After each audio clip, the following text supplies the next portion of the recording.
Have you been trying to manifest your dreams, but nothing seems to be working? You're not alone. Many people struggle with manifestation, but today we'll uncover why and, more importantly, how to fix it. The first common mistake is treating manifestation like a magical wish list. Manifestation isn't just about positive thinking. It requires aligned action and consistent energy. The second roadblock? Self-doubt and limiting beliefs lurking beneath the surface. These subconscious beliefs can sabotage your manifestations before they even begin. The solution starts with shadow work, addressing and healing these limiting beliefs. Like a garden, manifestations need proper conditions to grow. Instead of vague wishes, write specific, measurable goals.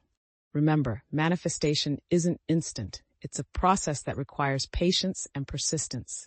The key is to combine spiritual practice with practical action.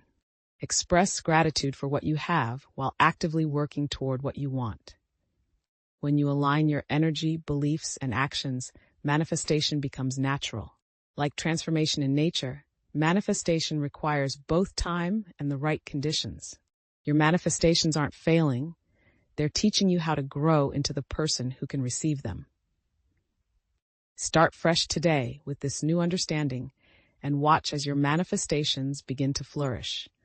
And click the link below this video for more help with manifesting.